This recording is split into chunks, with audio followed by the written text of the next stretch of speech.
History के context में important है, बल्कि ओवरऑल ही बड़ी इम्पोर्टेंट है। आज सिर्फ ना आपको यूएस हिस्ट्री की समझ आएगी, बल्कि आपको ऑल ओवर द वर्ल्ड की समझ आएगी। आपको पता चलेगा कि यार कॉन्स्टिट्यूशन क्या होता है और इस तरह की सारी चीजें हैं। तो should we start?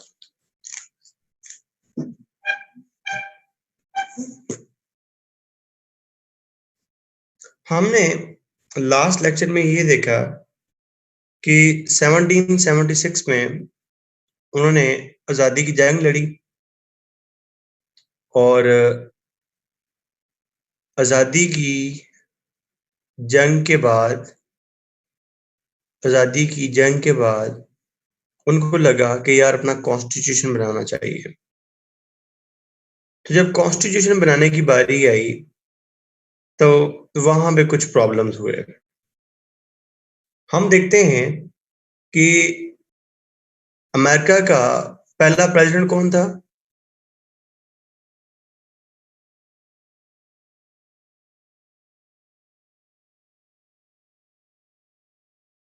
George Washington.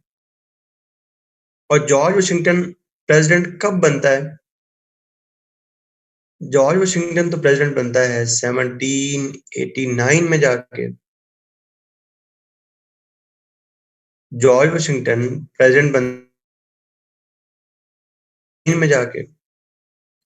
तो ये जो दरमियान वाला पीरियड है, अमेरिका तो बन गया 1781 में। अमेरिका बन गया 1781 में और पहला प्रेसिडेंट आ रहा है 1789 में। ये जो बड़े लोग फन्ने कहाँ बनते हैं ना यूएस हिस्ट्री के, उनसे पूछना कभी कि भाई ये दरमियान वाला पीरियड इसमें क्या हुआ। तो आप एक साइकी समझें, आप ये समझें कि जो बंदा दूध से जलता है, वो लस्सी को भी छाछ छाछ के पीता है। तो जब ये लोग आजाद हुए, नौरीन ये मुझे बार बार रिक्वेस्ट आ रही है ज्वाइनिंग की, प्लीज इसको देखना, ये मुझे ना करना पड़े। नहीं सर, ये मैं खुद ही कर रही हूँ। ये हम जो होस्ट बैठे हुए कोऑर्डिनेटर्स हम खुद कर रहे हैं। आपने वो रहने दे, आप वो ना देखें। ठीक है, ओके। तो हम ये देखते हैं कि उस दरमियान वाले पीरियड में क्या हुआ। तो मतलब मैं ये बता रहा था कि जो लस्सी से दूध से जलता है वो लस्सी को भी छाछ छाछ के पीता है। तो ये लोग ब्रिटेन के पावरफुल सेंटर से डरे हुए थे।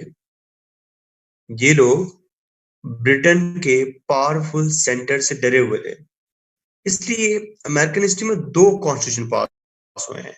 अमेरिकन हिस्ट्री में एक कॉन्स्टिट्यूशन पास नहीं हुआ, अमेरिकन हिस्ट्री में 2 कॉन्स्टिट्यूशन पास हुए हैं। ठीक है, तो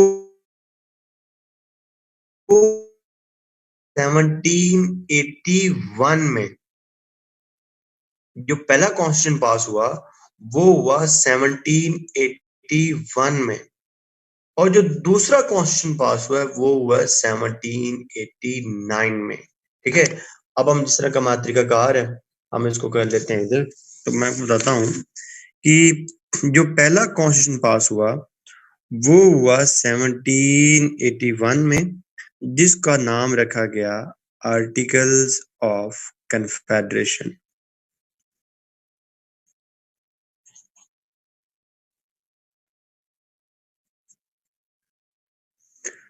अब मुझे ये बताओ कि आज तक कभी आपके किसी दोस्त ने आपको ये कहा है मैं यूएई जा रहा हूं?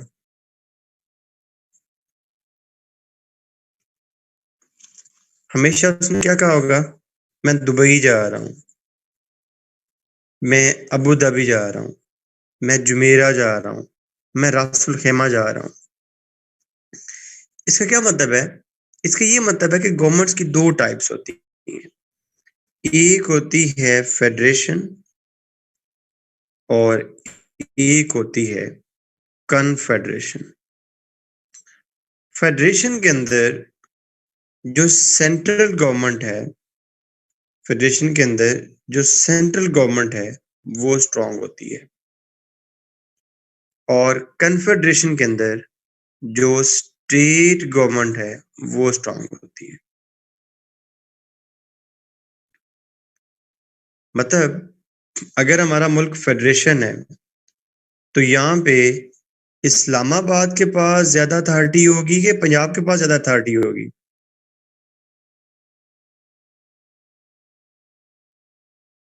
इस्लामाबाद के पास। ठीक है। और कन्फेडरेशन में क्या होता है कि यूएई के पास ज्यादा अथॉरिटी होगी या दुबई के पास ज्यादा अथॉरिटी होगी?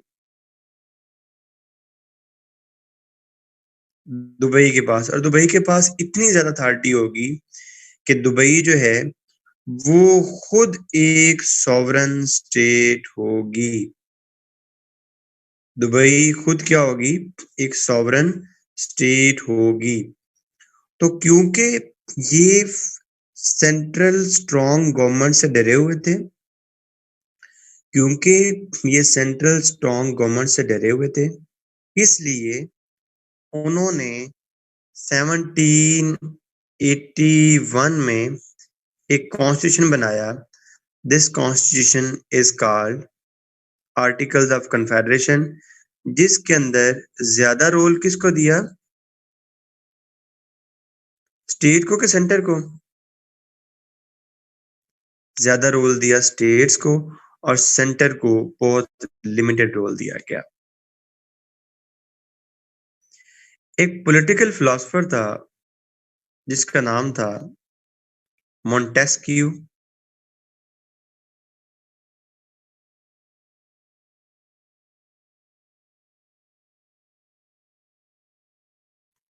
एक पॉलिटिकल फिलोसफर था जिसका नाम था मोंटेस्क्यू। मोंटेस्क्यू ने दुनिया को एक कंसेप्ट दिया जिसको कहते हैं सेपरेशन ऑफ पावर, जिसको कहते हैं सेपरेशन ऑफ पावर। अब पहले क्या होता था? देखो, पहले क्या होता था कि कानून किसने बनाना है? बादशाह ने। कानून को इम्प्लीमेंट किसने करना है? बादशाह ने। और कानून की इंटरप्रिटेशन किसने करनी है? बादशाह ने। किंग जो है वो ऑल इन ऑल अथॉरिटी होती थी। एंड आपको पता है कि power corrupts and absolute power corrupts absolutely. तो जब एक सिंगल हेड के पास बहुत ज्यादा पावर आ जाती थी तो वो अपनी मर्जियां करता था। मोंटेस्क्यू ने दुनिया को पहली दफा ये कंसेप्ट दिया कि ये गलत है। Who the hell is the king to have all the power? Who the hell is the king to have all the power? Let's divide the power into different institutions. इससे उसने कहा कि एटलीस्ट 3 इंस्टीट्यूशंस हो, legislature, executive and judiciary. अब देखो ना, legislature का काम क्या होता है? Law making. आपकी जितनी भी लॉ मेकिंग होती है वो कहाँ पे होती है? लेजिस्लेचर में। ग्रीन सिग्नल पे खड़ा होना है, ये लॉ कौन बनाएगा? लेजिस्लेचर। और उस लॉ को इम्प्लीमेंट किसने करवाना है? आपकी एग्जेक्टिव ने। लॉ को इम्प्लीमेंट किसने करवाना है? एग्जेक्टिव ने। पुलिस ने कहना है कि पुत्र इधर खलो जाओ ग्रीन लाइट पे। और अगर किसी ने उस लॉ की वायलेशन की, ग्रीन लाइट पे वो खड़ा नहीं हुआ, तो उसके ऊपर कितनी सजा मिलेगी? उसकी जो इंटरप्रिटेशन है लॉ की वो जुडिशरी ने करनी है। मेरे ख्याल में ये आपको बेहतरीन समझ आ गया होगा। ओके कॉल दो मुझे बच्चों। चलो आगे देखो। आगे देखो, दो किस्म के लॉज होते हैं। दो किस्म के लॉज होते हैं। एक होते हैं उनके कह लो कि सिंपल लेजिस्लेशन और एक होते हैं जिनको कहते हैं कॉन्स्टिट्यूशनल लेजिस्लेशन।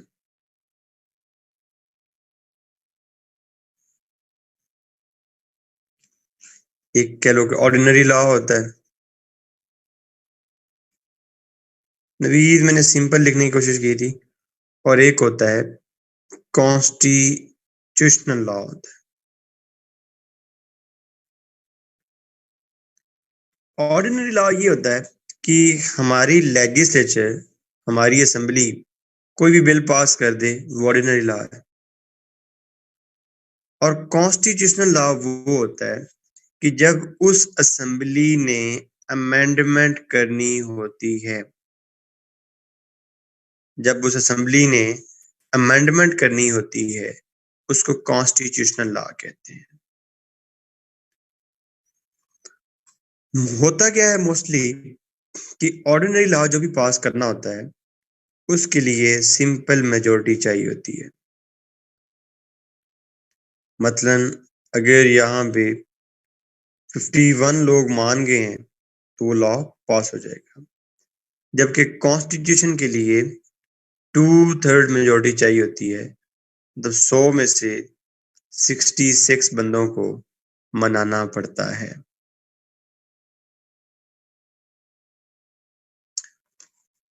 आप सोचें ना कि एक कॉन्स्टिट्यूशन पास हो गया 1781 में, ऐसी कौन सी आखिर आई है कि 1788 में एक नया कॉन्स्टिट्यूशन पास करना पड़ा। ऐसी कौन सी आखिर आई है कि 1788 में एक नया कॉन्स्टिट्यूशन पास करना पड़ा। तो जाहिर बात है इस आर्टिकल्स ऑफ कन्फेडरेशन के अंदर कोई तो मसाइल होंगे ना। तो बच्चों मजेदार बात ये है कि इस आर्टिकल्स ऑफ कन्फेडरेशन के अंदर सिर्फ एक लेजिस्लेचर थी। और लेजिस्लेचर का भी मैं तुम्हें हाल बताता हूँ। लेजिस्लेचर में ऑर्डिनरी लॉ पास करने के लिए उन्होंने कहा कि मेजोरिटी चाहिए 2/3 और कॉन्स्टिट्यूशनल लॉ पास करने के लिए मेजोरिटी चाहिए एब्सोल्यूट। मतलब 13 स्टेट्स हैं तो 13 की 13 स्टेट्स को मानना पड़ेगा, तो तब अमेंडमेंट पास होगी, वरना नहीं होगी।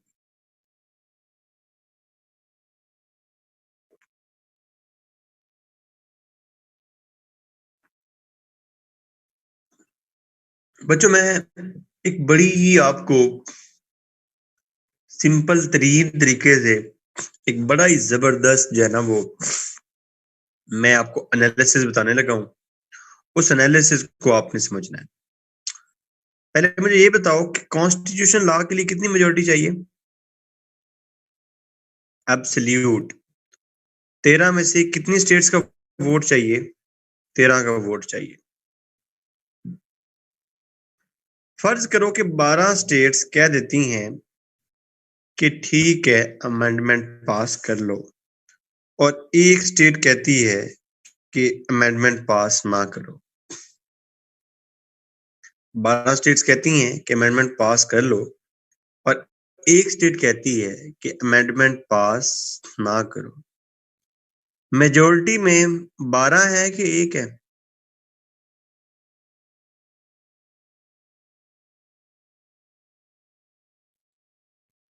और एक क्या होगा, माइनॉरिटी। बच्चों डेमोक्रेसी जो होती है, डेमोक्रेसी होती है उसमें मेजोरिटी की बात मानी जाती है कि माइनॉरिटी की बात मानी जाती है।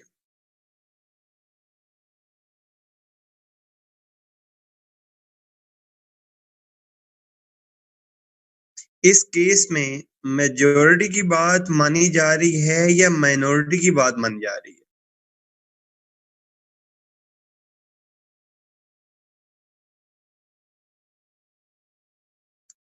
इस केस में किसकी बात मानी जा रही है। जबरदस्त। ये एनालिसिस समझ आया है। तो मसलन यहाँ पे जो लेजिस्लेचर थी उसके अंदर एक टेक्निकल फॉल्ट था। उस लेजिस्लेचर के अंदर एक टेक्निकल फॉल्ट था। The legislature was inept legislature. बच्चों हम ये पढ़ रहे हैं कि इसके अंदर कौन से मसाइल थे कि ये नया कॉन्स्टिट्यूशन साइन करना पड़ा। तो जो मैंने तुम्हें पहला प्रॉब्लम बताया है कि उसकी लेजिस्लेचर के अंदर एक टेक्निकल फॉल्ट था। मेरे बच्चों को वो टेक्निकल फॉल्ट समझ आ गया? मजा भी आया कि सिर्फ समझ ही आया?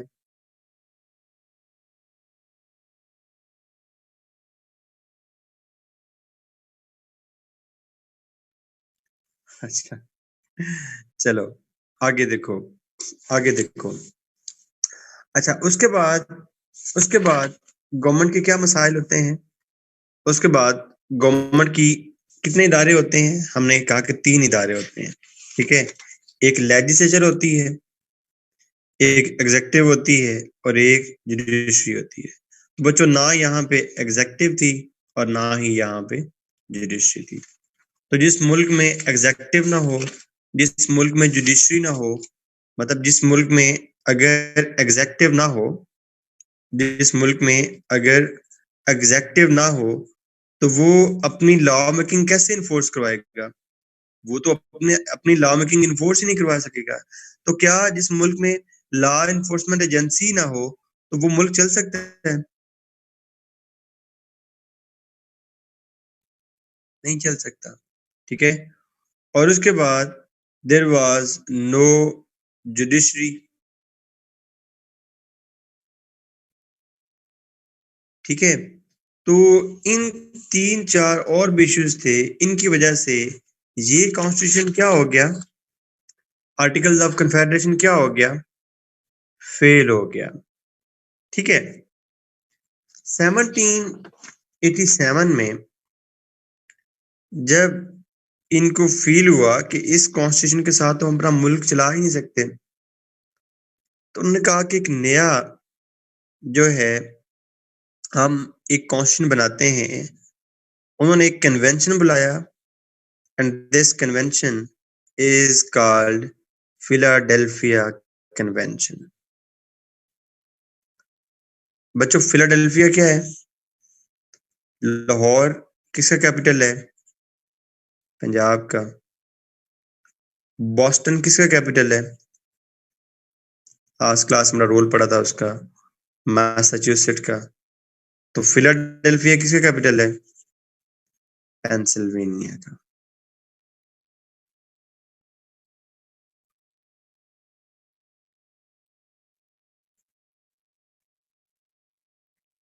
अच्छा, अब एक बड़ी इंपॉर्टेंट बात समझो, बड़ी इंपॉर्टेंट बात समझो कि ये जो कन्वेंशन हुआ फिलाडेल्फिया कन्वेंशन, ये भी बड़ी टेक्निकल बात है। ये नया कॉन्स्टिट्यूशन बनाने के लिए नहीं था। ये कन्वेंशन नया कॉन्स्टिट्यूशन बनाने के लिए नहीं था। ये कन्वेंशन आर्टिकल्स ऑफ कन्फेडरेशन को अमेंड करने के लिए था। ये कॉन्स्टिट्यूशन आर्टिकल्स ऑफ कन्फेडरेशन को अमेंड करने के लिए था, ठीक है?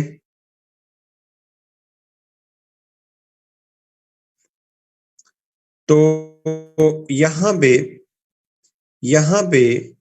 जब वो लोग इस कॉन्स्टिट्यूशन को अमेंड करने लगे, यहाँ पे जब वो लोग इस कॉन्स्टिट्यूशन को अमेंड करने लगे, तो ड्यूरिंग अमेंडमेंट प्रोसेस उनको रियलाइज हुआ, ड्यूरिंग अमेंडमेंट प्रोसेस उनको रियलाइज हुआ कि इस कॉन्स्टिट्यूशन के साथ तो हम अपना मुल्क ही नहीं चला सकते।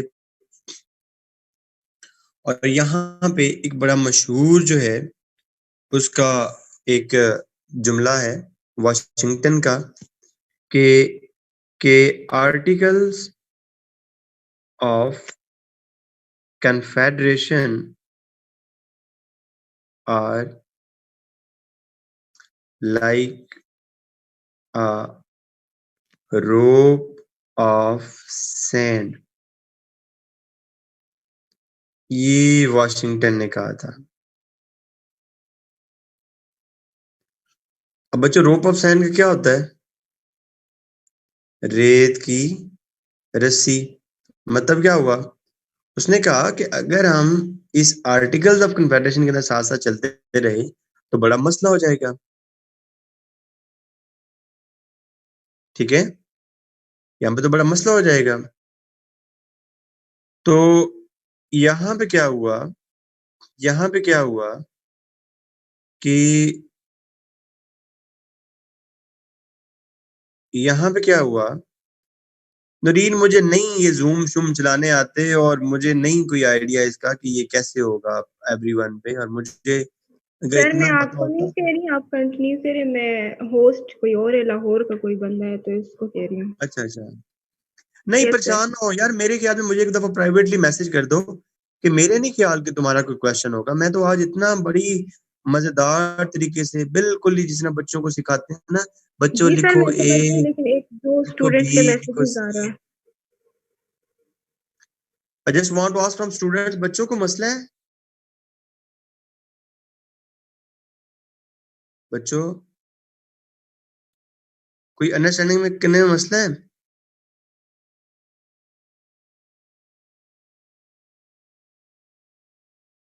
नहीं है ना कोई मसला है यार। एक तो तुम लोग मेरी तारीफ ही नहीं करते यार, इतना अच्छा तुम्हें कौन पढ़ा सकता है, तुम तारीफ ही नहीं करते मेरी। कितने जालिम लोग हो तुम। अच्छा चलो आगे बढ़ते हैं। आगे बढ़ते हैं, आगे बढ़ते हैं। चलो आगे देखो, छोड़ो ये देखो। अच्छा अब क्या हुआ, अब क्या हुआ, अब क्या हुआ कि यहाँ पे, यहाँ पे जब वो इन्होंने कहा कि ये तो रेत की रस्सी है और रेत की रस्सी में स्टेट्स कभी भी एक दूसरे से बिखर जाएंगी, तो हमारी यूनियन जो है वो टूट जाएगी। तो उन्होंने कहा कि हम नया कॉन्स्टिट्यूशन साइन करते हैं। लेकिन नया कॉन्स्टिट्यूशन साइन करते हुए यहाँ पे इनको बड़ा प्रॉब्लम हुआ। आपने देखा होगा कि जो हम 13 स्टेट्स बनाई थी उसमें कुछ स्टेट थी छोटी छोटी, जैसे न्यू जर्सी, रोड आइलैंड, ठीक है, न्यू हैम्पशायर, मैरीलैंड, बड़ी छोटी छोटी स्टेट्स थी। और कुछ स्टेट्स थी बड़ी बड़ी, जैसे वर्जीनिया, जैसे मैसाचुसेट, जैसे जॉर्जिया, जैसे नॉर्थ कैरोलिना, जैसे साउथ कैरोलिना। तो यहाँ पे जो छोटी स्टेट्स थी उनको लगा कि ये जो कॉन्स्टिट्यूशन को अमेंड कर रहे हैं तो बड़ी स्टेट्स तो हमको खा जाएंगी। छोटी स्टेट्स डर गई कि बड़ी स्टेट्स तो हमको खा जाएंगी। सेम इस तरह जिस तरह आज जो छोटे सूबे हैं उनको लगता है कि पंजाब हमें क्या कर रहा है, खा रहा है। ये उनके माइंड में भी ये दुख था कि बड़ी स्टेट्स तो हमें खा जाएंगी। तो इस बात को माइंड में रखते हुए यहाँ पे इनका इख्तलाफ हो गया। छोटी स्टेट्स चाहती थी कि जो नया कॉन्स्टिट्यूशन पास हो वो हमारे हिसाब से पास हो। तो यहाँ पर जैसे मैंने एक स्टेट लिखी है न्यू जर्सी, तो स्मॉलर स्टेट्स ने एक प्लान दिया जिसको कहते हैं न्यू जर्सी प्लान। और स्मॉलर बड़ी स्टेट्स ने एक प्लान दिया जिसको कहते हैं, बड़ी स्टेट्स ने एक प्लान दिया वर्जीनिया प्लान। चलो मैं तुम्हें ये भी बताता हूँ कि इनके दरमियान मसला क्या था। ये दोनों लोग क्या चाहते थे, क्या उनकी जो है एस्पिरेशंस थी, क्या वो सोचते थे डिफरेंटली। हमें पता होना चाहिए ना, जब हमें पता ही नहीं होगा तो हम डिबेट को कैसे कंटिन्यू करेंगे। तो ये स्मॉलर स्टेट्स और ये लार्जर स्टेट्स। ओ इधर क्यों लिख दिया, इधर लिखते हैं। अच्छा ये न्यू जर्सी प्लान और ये वर्जीनिया प्लान।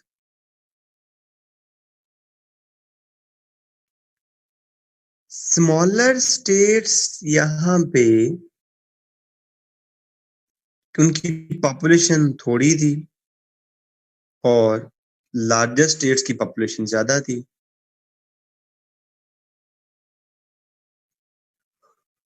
गवर्नमेंट गवर्नमेंट जो भी बनती है, गवर्नमेंट के अंदर क्या होती हैं? सीट्स होती हैं और वो सीट्स डिवाइडेड होती हैं। जैसे पंजाब की पॉपुलेशन अगर ज्यादा है तो पंजाब की सीट्स क्या होंगी? ज्यादा होंगी। और बलूचिस्तान की पॉपुलेशन कम है तो बलूचिस्तान की सीट्स कम होंगी। तो जो गवर्नमेंट होगी उसके अंदर जो रिप्रेजेंटेशन होगी, जो सीट्स मिलेंगी, उसके अंदर पंजाब क्या कहेगा कि representation on the basis of equality हो या on the basis of population हो? सीट्स सबको बराबर बराबर की मिले या on the basis of population मिले? बात पकड़ गए हो तुम लोग, बात पकड़ गए हो तुम लोग। अब मुझे ये बताओ कि इन दोनों प्लान्स में on the basis of population कौन मांगेगा और on the basis of equality कौन मांगेगा?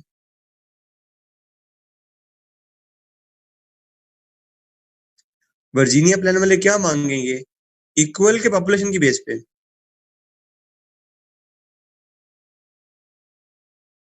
वेरी गुड, शाबाश शाबाश, वेरी गुड। ये चाहते थे कि on the basis of population हो रिप्रेजेंटेशन, जिसको टेक्निकली क्या कहते हैं? जिसको हम टेक्निकली क्या कहते हैं? Popular sovereignty. जिसको हम टेक्निकली क्या कहते हैं? Popular sovereignty. पॉपुलर मतलब पॉपुलेशन और सोवरेनिटी मतलब खुद मुख्तारी, कि मतलब लोगों की खुद मुख्तारी। और ये लोग क्या चाहेंगे? न्यू जर्सी के लोग क्या चाहेंगे बताओ? ये कैसी रिप्रेजेंटेशन चाहेंगे?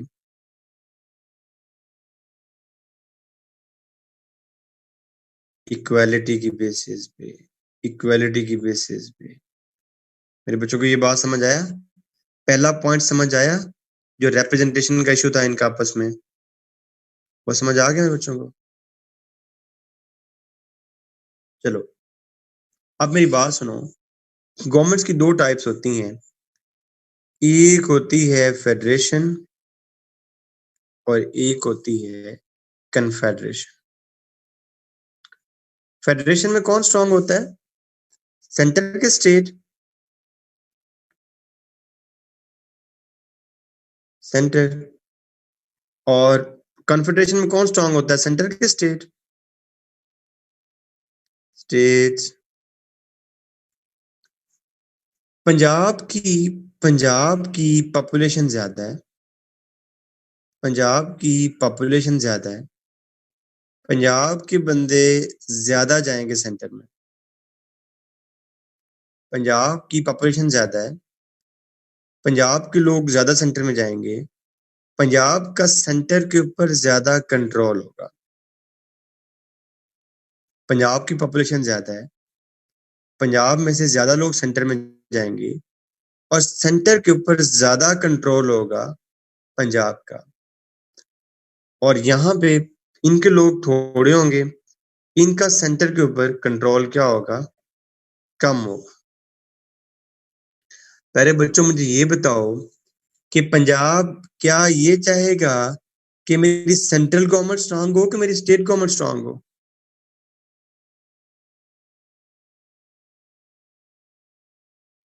सेंट्रल गवर्नमेंट स्ट्रांग हो। और ये क्या चाहेंगे कि हमारी क्या हो? स्टेट गवर्नमेंट स्ट्रांग हो। अब इसको यहाँ पे अप्लाई करो, यहाँ पे इसको अप्लाई करो, ठीक है?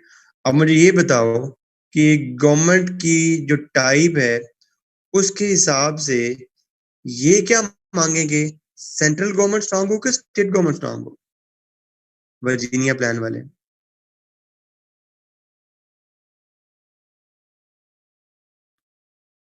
वेरी गुड, सेंट्रल गवर्नमेंट ज्यादा स्ट्रांग हो।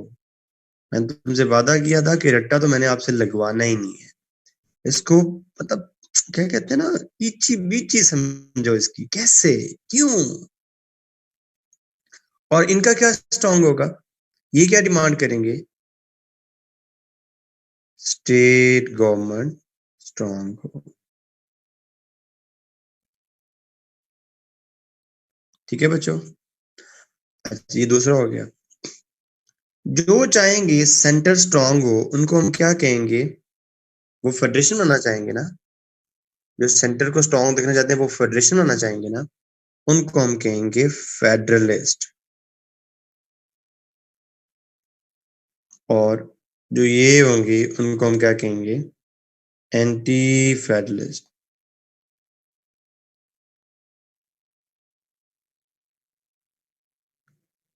ठीक है बच्चों,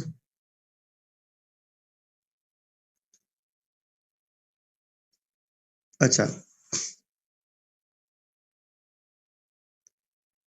ओके, ये कौन, शेर शाह। सर कुछ स्टूडेंट बड़ी देर से क्वेश्चन पूछ रहे हैं, आप चेक ही नहीं कर रहे। I am having issues since the difference between federation and confederation. तो मेरी जान, ये तो मैंने अभी दोबारा भी बता दी है शेर शाह, ये तो दोबारा बता दी है, अभी भी इशू है कोई।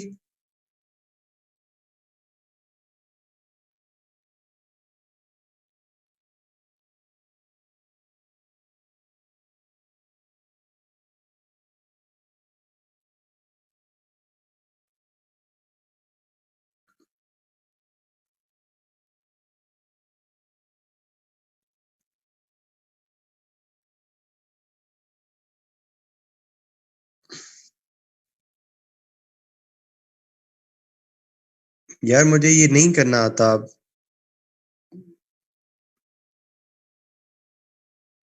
वरना मैं कर देता। ये कहाँ से होगा नरीन, ये पब्लिक हो सकता है। जी सर ये हो सकता है, लेकिन एक कोऑर्डिनेटर लाहौर का है, मैं उसे बता के मैं थक गई, वो कहता है नहीं अलाउ नहीं है। अच्छा अलाउ नहीं है, वो पता नहीं, नहीं उसको कहो मैं पढ़ा रहा हूँ, आई कैन मैनेज। मुझे तो मजा आता है बच्चे मुझसे सवाल पूछे तो। हाँ स्टूडेंट्स का अच्छा एक ठीक है, ना करें, okay okay Nareen, okay okay, thank you. Shershah बच्चे समझ आ गई है जो भी आपको क्वेश्चन था, शेरशाह इट्स फाइन। चलो ठीक है, आगे देखो, आगे देखो। अगला जो इनका मेन इशू था, अगला जो इनका मेन इशू था वो था पैसों का, रेवेन्यू का। ठीक है, अब ना ये बड़ा मजेदार है। ये समझ लो कि जैसे अगले बंदे को नहीं कहते तुमने, अच्छा तो फिर तुमने ये कहा था तो फिर ये भी करो ना। ये बड़ा मजेदार है, ये देखो, ये क्या कहते थे कि रिप्रेजेंटेशन कैसी हो, इक्वल, स्मॉलर स्टेट्स वाले, तो फिर बड़ी स्टेट्स वाले थे कि फिर बड़ी स्टेट्स वाले ये कहते थे फिर पैसे भी बराबर के दो। ठीक है, और ये कहते थे कि ठीक है पैसे फिर अगर तुम्हें देने हैं बराबरी के हिसाब से तो फिर रिप्रेजेंटेशन, मतलब ये जो पैसों का मामला है ये बिल्कुल इसके उल्ट हो जाएगा। पैसों वाला मामला बिल्कुल क्या हो जाएगा, उल्ट हो जाएगा। न्यू जर्सी वाले क्या कहेंगे, ओए हम गरीब लोग हैं, छोटी स्टेट्स है हमारी, हम बराबरी के पैसे कैसे दे सकते हैं। ठीक है, प्रोपोर्शनल पैसे देंगे हम, जितने हम पैसे कमाते हैं बस उतने पैसे देंगे। ठीक है, ये कहते थे नहीं, अगर रिप्रेजेंटेशन बराबर की चाहिए तो पैसे भी क्या दो, फिर बराबरी के दो, इक्वल पैसे दो।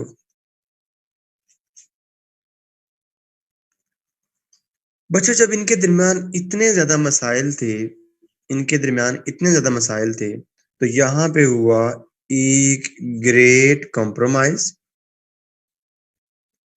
यहाँ पे हुआ एक ग्रेट कॉम्प्रोमाइज जिसको हम कहते हैं कनेटिकट कॉम्प्रोमाइज।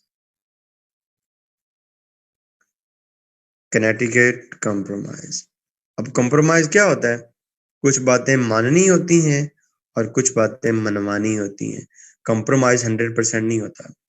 अच्छा, ये सिर्फ जो मैं बात बताने लगा हूँ ये सिर्फ एमसीक्यूज के लिए है, एमसीक्यूज के लिए। स्मॉल स्टेट्स का प्लान दिया था विलियम विलियम पीटरसन ने। लार्ज स्टेट्स का प्लान दिया था एडमंड एडमंड एडमंड रैंडोल्फ ने।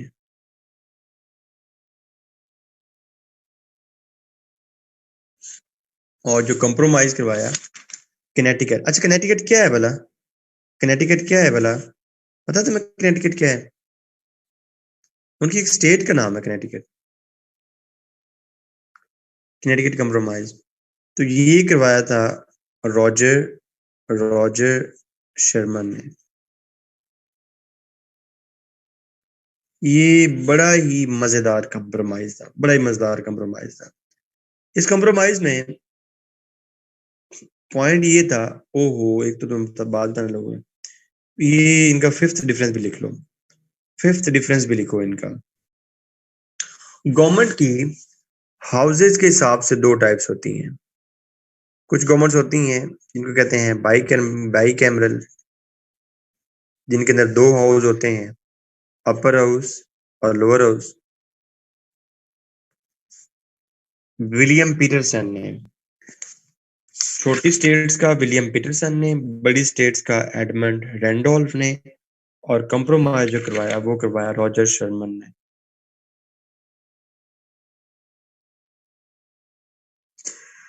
गवर्नमेंट की हाउसेज के हिसाब से दो टाइप्स होती हैं।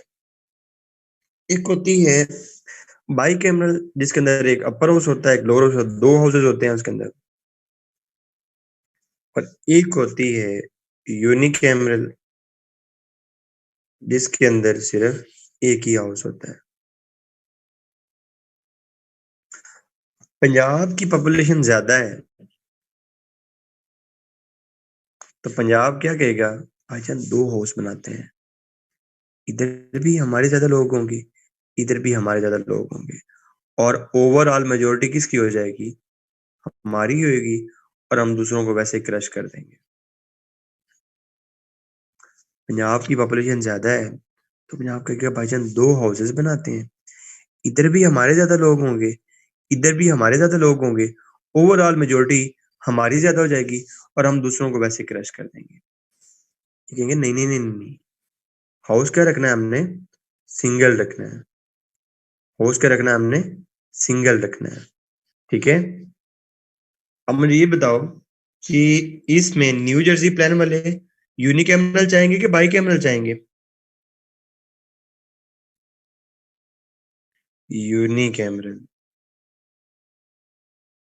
और वर्जीनिया वाले, बड़ी स्टेट्स वाले?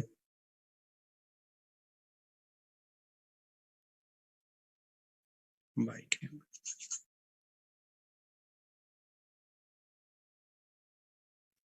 उसके बाद यहाँ पे नुमान, ये पंजाब की पॉपुलेशन ज्यादा है ना यार, एक दफा मैं 3 दफा रिपीट करता हूँ, ये तो फिर कोई बात ना हुई, ये तो फिर दुख देने वाली बात होगी कि 3 दफा के बाद भी क्या गुंजाइश बचती है। पंजाब की पॉपुलेशन ज्यादा है तो मुझे कोई मसला नहीं है, मैं 10 दफा भी रिपीट कर दूंगा।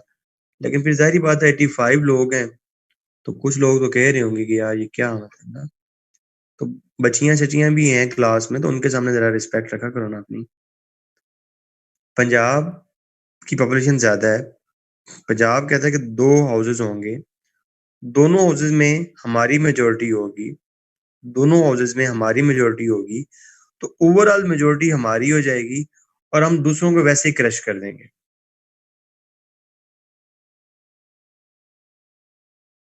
और यहाँ पे क्या है कि ये कहेंगे कि नहीं सिर्फ एक ही हाउस चाहिए।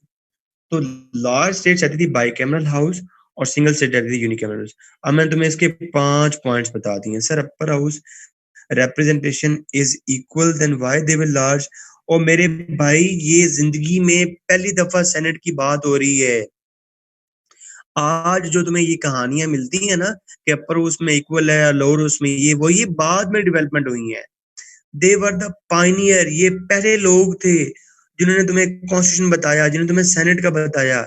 इससे पहले कंसेप्ट ही नहीं होता था। मैं बताता हूँ, देखो आगे समझो। देखो तुम हौसला नहीं ना करते हो, हौसला किया करो। मेरे जिम्मे है ना, तो मैं बिल्कुल ना तसल्ली करवा के भेजूंगा। उन्होंने कंप्रोमाइज में पहला पॉइंट ये किया कि हाउस होगा बाइकैमरल, और उसमें एक हाउस होगा अपर हाउस और एक हाउस होगा लोअर हाउस।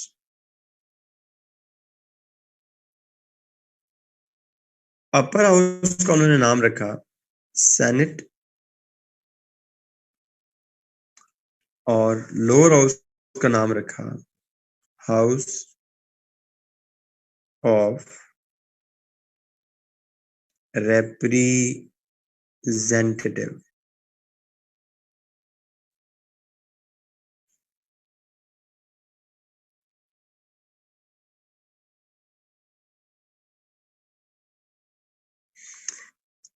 अपर हाउस में बात मान ली स्मॉलर स्टेट्स की,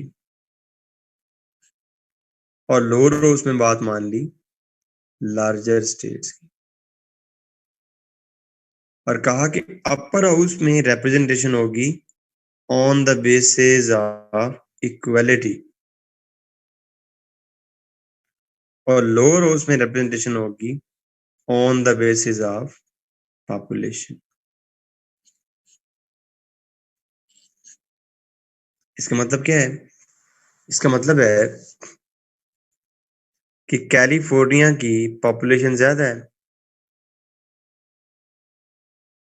मतलब इनके 53 लोग होते हैं लोअर हाउस में,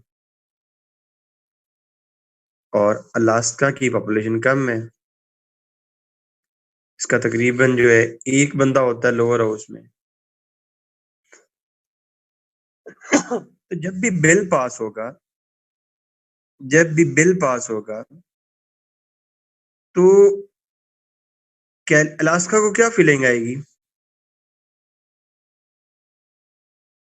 अलास्का को क्या फीलिंग आएगी कि मेरा तो यहाँ पे कोई रोल ही नहीं है। क्यों? क्योंकि लोअर हाउस में on the basis of population है, और अपर हाउस में on the basis of equality. अभी तक याद रख, समझो। इसको तो अलोन वाली फीलिंग आएगी कि मेरा तो कोई रोल ही नहीं है। तो उसकी महरूमी को खत्म करने के लिए एक अपर हाउस क्रिएट किया गया, जिसमें कहा गया कि irrespective of size of population, senator California के भी दो होंगे और सेनेटर अलास्का के भी दो होंगे। और साथ में ये कहा कि जो भी बिल लोअर हाउस से on the basis of population अगर पास हो भी गया है, जो भी बिल लोअर हाउस में on the basis of population pass हो भी गया है, जब तक वो बिल अपर हाउस में on the basis of equality pass नहीं होगा, वो बिल लॉ नहीं बनेगा। ईमानदारी से बताना है कि सिर्फ समझ आई है कि मजा भी आया है?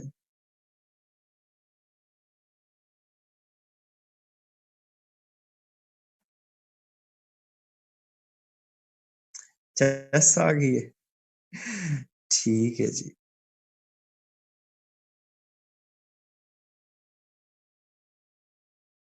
ठीक है बच्चों, पहला कंप्रोमाइज समझ आ गया। आखिरी पॉइंट रिपीट कर दूं। पाकिस्तान के इंडेक्स में समझो डॉक्टर काजी, कि लोअर हाउस में बिल कैसे पास होता है on the basis of population, और अपर हाउस में बिल कैसे पास होता है ऑन द इक्वालिटी।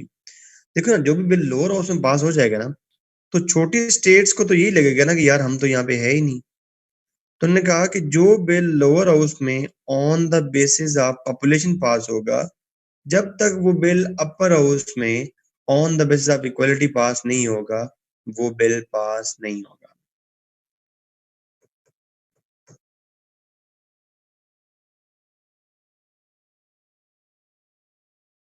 अच्छा, उसके बाद जो इनका मसला था सेंट्रल गवर्नमेंट का कि सेंट्रल गवर्नमेंट क्रिएट करनी है या नहीं करनी है, ये सारा मसला था। तो उन्हें सेंट्रल गवर्नमेंट क्रिएट की, सेंट्रल गवर्नमेंट क्रिएट की, लेकिन शुरू में सेंटर को ना बहुत ज्यादा स्ट्रॉन्ग किया,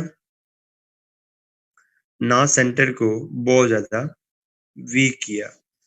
एक मिडल वे मेथड अपनाया, एक मिडल वे मेथड अपनाया और सेंटर के अंदर जो अथॉरिटी लगाई एग्जीक्यूटिव, उसको उसको चेक लगा दिया लेजिस्लेचर का भी, ये हम चेक एंड बैलेंस डिटेल में पढ़ेंगे बाद में, और उसके ऊपर चेक लगा दिया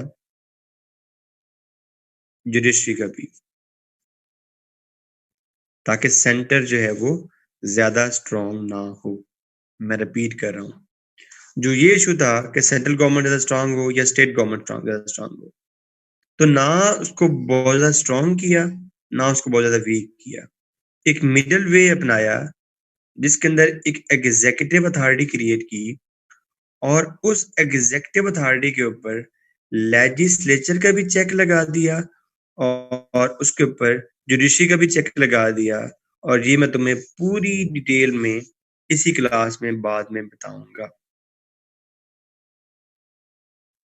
और पहले क्या होता था?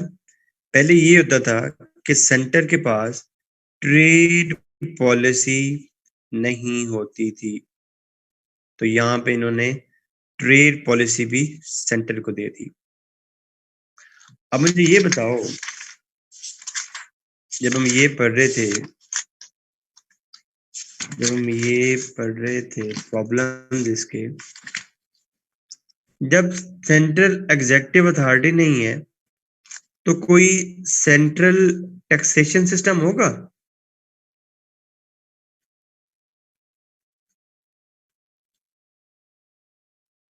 आर्टिकल्स ऑफ कन्फेडरेशन के अंदर नहीं होगा।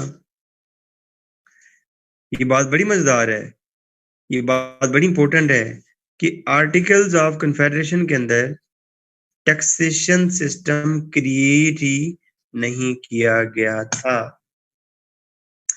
कौन बताएगा क्यों? इसका रैशनल क्या है, क्यों नहीं क्रिएट किया?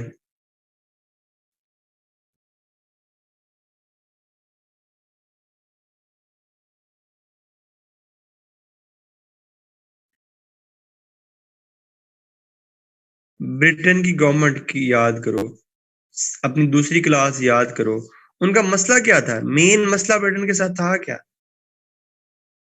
Tax tax tax tax. मेरे ख्याल में अब कंप्लीट पिक्चर बन गई होगी, मुकम्मल तस्वीर बन गई होगी।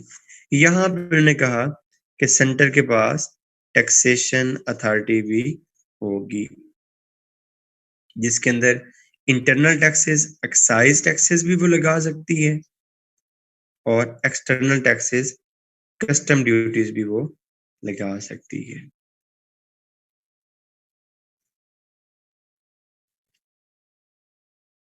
लेकिन इंटरेस्टिंग बात ही है कि इतना कुछ करने के बावजूद भी उन्होंने कहा नहीं, अभी भी ये कॉन्स्टिट्यूशन इन्फोर्स्ड नहीं होगा,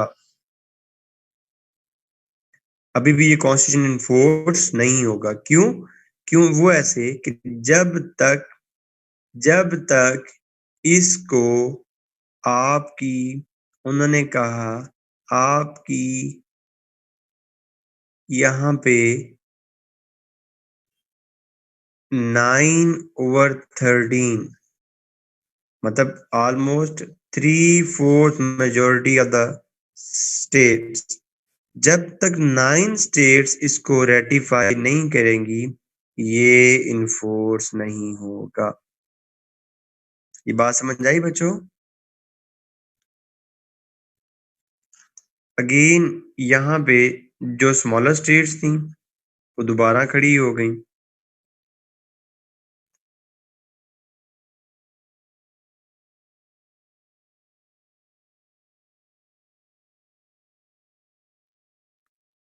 यार मैं आपको एक बात बताता हूँ यार, प्लीज मुझे इसके ऊपर कमेंट कीजिएगा।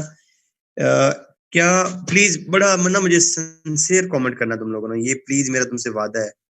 क्या मैं अपने लेक्चर्स को पीपीटी स्लाइड्स पे कन्वर्ट करूं, या ये मेथड ज्यादा अच्छा है? मतलब मैं लैपटॉप के सामने बैठ जाऊं और जो है पीपीटी स्लाइड चलती रहेंगे, ये ज्यादा अच्छा है?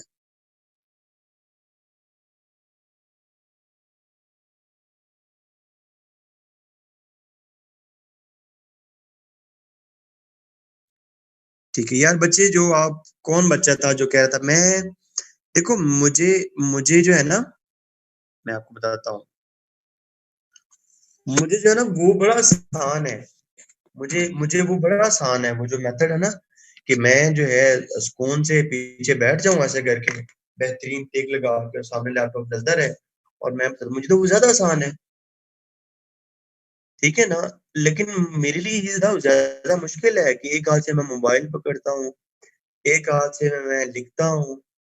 तो ये मेरे लिए ज्यादा मुश्किल है, लेकिन फिर भी मैं कहता हूँ यार तुम लोगों को फायदा हो, तो आई एम वेरी सॉरी यार, मैं वो नहीं कर सकता।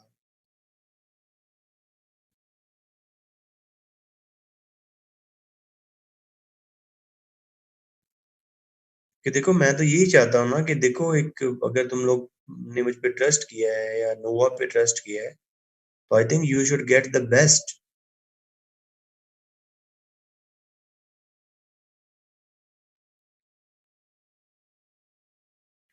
पता नहीं कहाँ पे थे हम। हाँ, उन्होंने कहा कि जब तक स्मॉलर स्टेट्स, उन्होंने कहा कि जब तक सारी स्टेट्स नाइन स्टेट्स एग्री नहीं होंगी, तो तब तक ये जो है ये पास नहीं होगा। अब यहाँ पे ना एक मसला हुआ, उस मसले को आपने समझना है। जो छोटी स्टेट्स थी, जो स्मॉलर स्टेट्स थी, वो कहती थी कि हम इस कॉन्स्टिट्यूशन को तब मानेंगे, हम इस कॉन्स्टिट्यूशन को तब मानेंगे जब हमारे राइट्स प्रोटेक्ट किए जाएंगे। उन्होंने कहा हम इस कॉन्स्टिट्यूशन को तब मानेंगे जब हमारे राइट्स प्रोटेक्ट किए जाएंगे। तो स्मॉलर स्टेट्स के राइट्स को प्रोटेक्ट करने के लिए लार्जर स्टेट्स ने प्रॉमिस किया कि तुम कॉन्स्टिट्यूशन को रेटिफाई कर लो, जैसे ही ये इन्फोर्स्ड होगा हम इसके अंदर 10 अमेंडमेंट्स कर देंगे जिसमें तुम्हें तुम्हारे बेसिक राइट्स मिल जाएंगे। और उन पहली 10 अमेंडमेंट्स को कहते हैं bill of rights. Bill of rights. तो यही हुआ कि वो जब मान गई, तो बाद में जैसे ही ये कॉन्स्टिट्यूशन 1789 में इन्फोर्स हुआ, जैसे ही ये कॉन्स्टिट्यूशन 1789 में इन्फोर्स हुआ, तो साथ में इन्होंने कहा कि इसके अंदर अमेंडमेंट भी करते हैं। ठीक है? तो पहली जो 10 अमेंडमेंट्स हैं वो साथ ही होगी थी, जिनको हम कहते हैं बिल ऑफ राइट्स। तो इन कॉन्स्टिट्यूशन के प्रॉमिस के साथ 1789-88 में दिस कॉन्स्टिट्यूशन वाज इन्फोर्स्ड। तो मेरे ख्याल में क्वेश्चन आया था आपके पास पेपर में कि right the formation of US constitution. तो लोग तो स्टार्ट करेंगे ना यहाँ से, न्यू जर्सी प्लान से और वर्जीनिया प्लान से। तुम स्टार्ट करना यहाँ से, आर्टिकल्स ऑफ कन्फेडरेशन से। पहले ये बताना कि इसके अंदर क्या मसाइल थे, फिर ये बताना कि उन मसाइल की वजह से फिलाडेल्फिया कन्वेंशन कैसे हुआ, फिर स्टोरी आगे लेके आना कि उस फिलाडेल्फिया कन्वेंशन में क्या प्रॉब्लम्स थे, फिर दोनों लार्जर सेक्शंस क्या चाहते थे, फिर ये बताना कि कंप्रोमाइज में क्या हुआ, और फिर ये बताना कि कंप्रोमाइज के बाद स्मॉलर स्टेट्स राजी नहीं हो रही थी, स्मॉलर स्टेट्स को राजी करने के लिए उनको क्या प्रॉमिस किया गया, और उसके बाद ये कॉन्स्टिट्यूशन इन्फोर्स हुआ। और मैं अल्लाह की जात से डर के कह रहा हूँ कि तुम खुद भी देख लोगे कि ये जो मटेरियल है, this is enough to attempt the 20 mark question.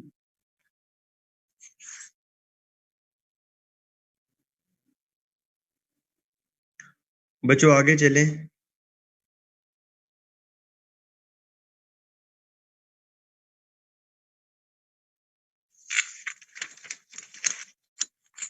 अच्छा, अब सर फर्स्ट पेज दिखा दें।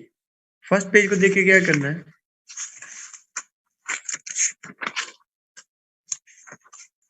ये था फर्स्ट पेज। यार वो टिपिकल बच्चों की तरह एक ही पेज पे फंस ना जाया करो कि ये पेज मिस हो गया तो पता नहीं इसमें क्या था। बात को समझा करो। यही तो यार मेरा थ्योरम है कि मतलब तुम्हें कंसेप्ट समझ आने चाहिए। लिख तो तुम सारे खुद ही लोगे, कंसेप्ट क्लियर है सारे कॉन्स्टिट्यूशन के।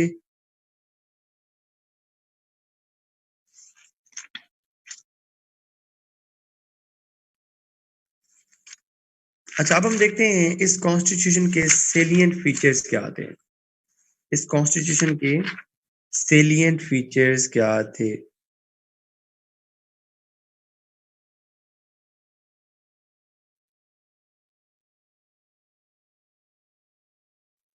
तो इसका पहला सेलिएंट फीचर ये था कि इट वाज ब्रीफ कॉन्स्टिट्यूशन। बहुत छोटा है, सिर्फ 7 आर्टिकल्स हैं बस। और इसके अंदर सेपरेशन ऑफ पावर का कंसेप्ट है। वो कैसे? Article 1, article 2, article 3। Article 1 is about legislature, article 2 is about executive, and article 3 is about judiciary.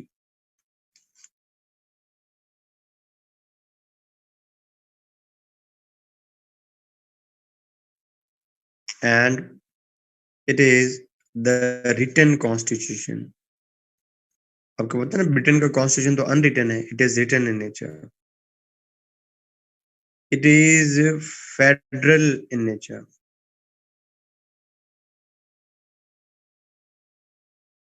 और ये जो गवर्नमेंट बनाता है, जो गवर्नमेंट बनाता है वो बनाता है presidential form of government.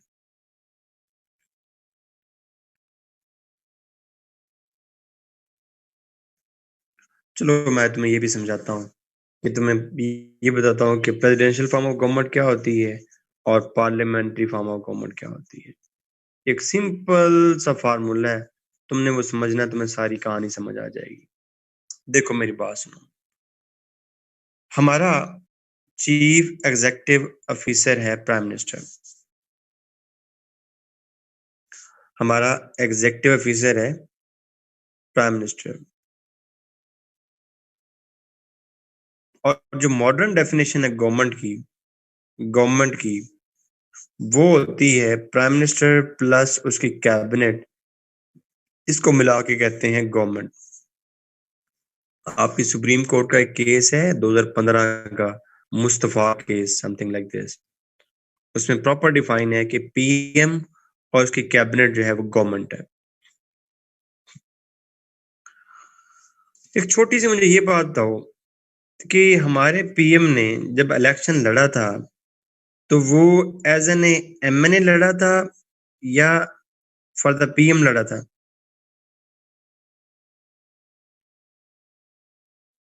MNA लड़ा था। फिर दूसरी बात बताओ, दूसरी बात मुझे ये बताओ कि पीएम जो अपनी कैबिनेट सिलेक्ट करता है, जो अपने वजीर सिलेक्ट करता है, वो कैबिनेट से करता है कहीं और, ये वो लेजिस्लेचर से करता है कहीं और से करता है?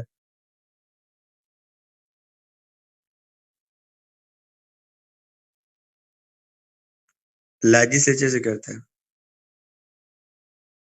नेशनल असेंबली से। नहीं नहीं, लेजिस्लेचर में दोनों से ही, नेशनल असेंबली से भी और सेनेट से, दोनों से भी। तो मेरे ख्याल में तुम्हें ये भी नहीं पता होगा, नेशनल असेंबली और सेनेट को मिला के कहते हैं पार्लियामेंट।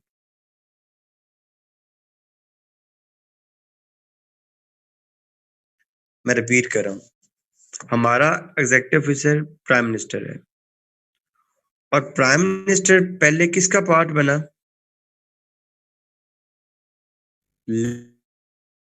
लेजिस्लेचर का। और लेजिस्लेचर ने फिर इसको क्या बनाया? Prime minister. मतलब प्राइम मिनिस्टर पहले नेशनल असेंबली में आया, और नेशनल असेंबली ने उसको क्या बना दिया? Prime minister. अब प्राइम मिनिस्टर जो अपनी कैबिनेट बनाता है, वो कहां से आ रही है? वो भी लेजिस्लेचर से आ रही है। और गवर्नमेंट एग्जेक्टिव होती है, एग्जेक्टिव हेड होती है गवर्नमेंट। और हमने गवर्नमेंट को कैसे डिफाइन किया?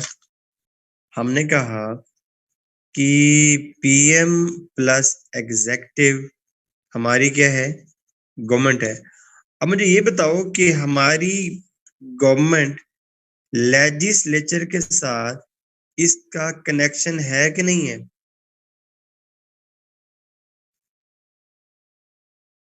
है। ठीक है। अब मुझे ये बताओ, अब मुझे ये बताओ, अब मुझे ये बताओ कि ट्रम्प ने जब इलेक्शन लड़ा था, तो उसने एज ए प्रेसिडेंट इलेक्शन लड़ा था, या एज ए सेनेटर या हाउस ऑफ मेंबर्स के तौर पे? एज ए प्रेसिडेंट लड़ा था। ठीक है। और और इसकी इसकी जो कैबिनेट है, जिसको हम किचन कैबिनेट कहते हैं। अब किचन से क्या मुराद है? अम्मी जान का कंट्रोल। अम्मी जान का कंट्रोल कैसे होता है किचन पे? पूरा का पूरा, जिस मर्जी को अंदर करे, जिस मर्जी को बाहर करे किचन से। मतलब कैबिनेट जो है ये प्रेसिडेंट की मर्जी से आती है, और ये लेजिस्लेचर से नहीं होती, उसकी अपनी मर्जी से होती है। आप मुझे ये बताओ कि ट्रम्प की जो एग्जेक्टिव गवर्नमेंट बनेगी, प्रेसिडेंट और उसकी कैबिनेट, क्या वो लेजिस्लेचर से होती है? उसका लेजिस्लेचर के साथ रिलेशन है? नहीं है।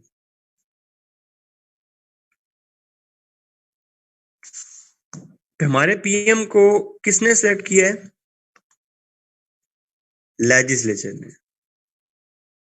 और एग्जेक्टिव भी लेजिस्लेचर से आई है।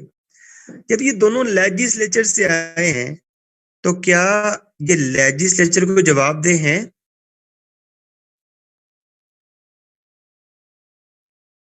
बिल्कुल है। तो जब आपकी एग्जेक्टिव का रिलेशनशिप हो आपकी लेजिस्लेचर के साथ, उस फॉर्म ऑफ गवर्नमेंट को कहते हैं पार्लियामेंट्री फॉर्म ऑफ गवर्नमेंट। और क्या यहाँ पे प्रेसिडेंट लेजिस्लेचर से आ रहा है? और जब आपका एग्जेक्टिव का कोई भी ताल्लुक ना हो आपकी लेजिस्लेचर के साथ, this is called presidential form of government.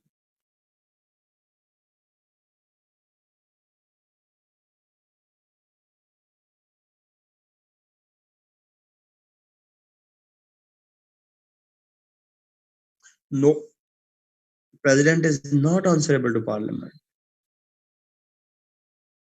यही तो फर्क है, यहाँ पे प्रेसिडेंट ज्यादा स्ट्रांग होता है। अच्छा, हम पढ़े थे, तीसरा पढ़ा हमने रिटन फॉर्म ऑफ गवर्नमेंट है, चौथा फेडरल गवर्नमेंट बनाता है, फेडरल गवर्नमेंट बनाता है, पांचवा जो है ये प्रेसिडेंशियल फॉर्म ऑफ गवर्नमेंट है, छठा ये कॉन्स्टिट्यूशन बाई कैमरल गवर्नमेंट बनाता है, सातवां यहाँ पे है कि ना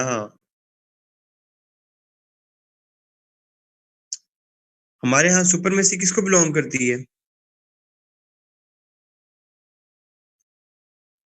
सुपरमेसी किसको बिलोंग करती है? अल्लाह को। उनके यहाँ सुपरमेसी बिलोंग करती है कॉन्स्टिट्यूशन। जो भी चीज कॉन्स्टिट्यूशन से आगे है वो उनके यहाँ नल एंड वाइड है। और वहां पे एक जो कॉन्स्टिट्यूशन है, the constitution is rigid constitution. Rigid constitution क्या होता है? जिसके अंदर अमेंडमेंट करना बहुत मुश्किल होता है। अब यूएस के कॉन्स्टिट्यूशन में अमेंडमेंट करना क्यों मुश्किल है, इसकी मैं तुम्हें रीजन बताता हूँ। देखो, यहां पे हुई कॉन्स्टिट्यूशनल कन्वेंशन,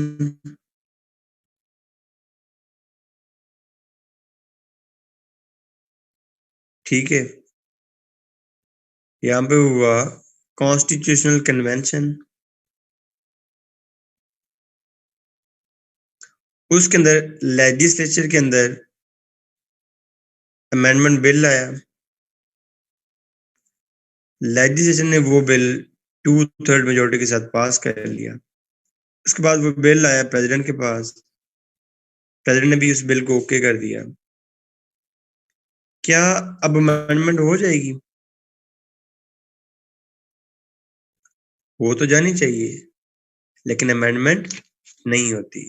उसके बाद ये बिल आता है स्टेट्स के पास, ये बिल आता है स्टेट्स के पास, और जब तक 3/4 स्टेट्स, मतलब अगर आजकल 50 स्टेट्स हैं, तो जब तक 37 स्टेट्स एग्री ना हो, जब तक 37 स्टेट्स एग्री ना हो, ये अमेंडमेंट पास नहीं होती। इसलिए एक अमेंडमेंट को पास करने के लिए यहाँ पे डेकेड्स भी लग जाते हैं। यही वजह है कि आज तक सिर्फ उनकी 27 अमेंडमेंट पास हुई हैं बस। चलो मैं तुम्हें इसके अंदर भी एक टेक्निकल बात बताता हूँ। पता है आपको टेक्निकली कितनी अमेंडमेंट्स पास हुई हैं भला? टेक्निकली पता कितनी अमेंडमेंट्स पास हुई हैं टेक्निकली? 17। वो कैसे? 10 तो उसी साल होगी थी। पहली 10 तो बिल ऑफ राइट्स के साथ ही होगी थी। पहली 10 अमेंडमेंट्स को कहते हैं बिल ऑफ राइट्स। वो तो पास हो गई 1791 में, और तब उसके बाद 1791 से लेके 2020 तक, मतलब 200 प्लस ईयर्स में इन्होंने 17 अमेंडमेंट की हैं। और हमने माशाल्लाह 1973 से लेके 2020 तक तकरीबन 40 सालों में हमने अराउंड 27 से ज्यादा अमेंडमेंट्स कर ली है। चेक किया हमने यूएस से कैसे आगे जा रहे हैं? ऐਵੇਂ तुम पाकिस्तान को ब्लेम करते, चेक किया प्रोग्रेस रेट, चेक किया क्या है ये 17 अमेंडमेंट फजूल किस्म की है। चेक करें आप, सिर्फ 40 सालों में 27 अमेंडमेंट कर दी है। मच अहेड, मच अहेड, कोई कंपैरिजन ही नहीं है हमारा।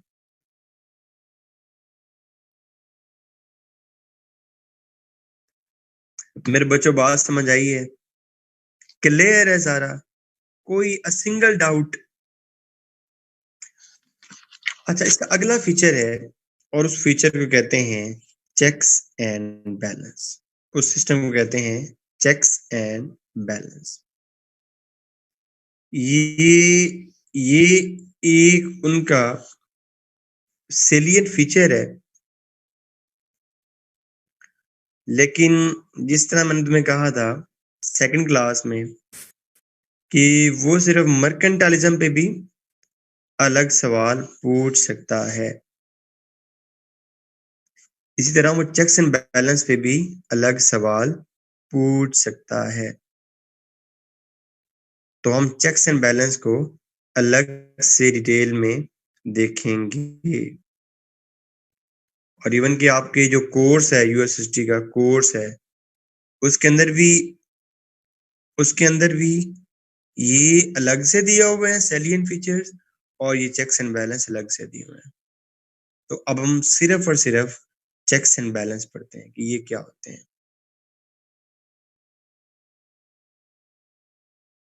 ब्रेक करनी है तुम लोगों ने?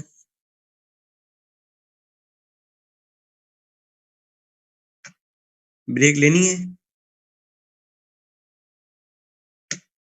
अच्छा, चलो ये 4:32 हो गए, तो 4:50 तक तुम्हारी ब्रेक है, तो 4:50 पे मैं शार्प स्टार्ट कर दूंगा। I will start sharp at 4:50.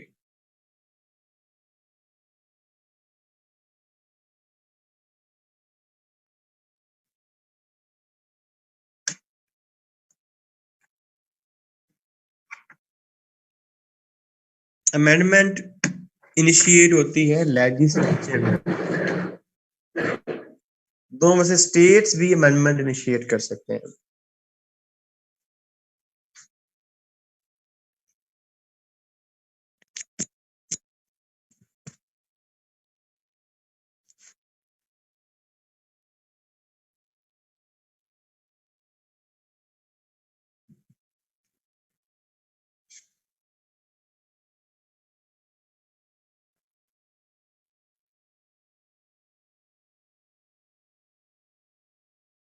Legislature is totally different from US executive.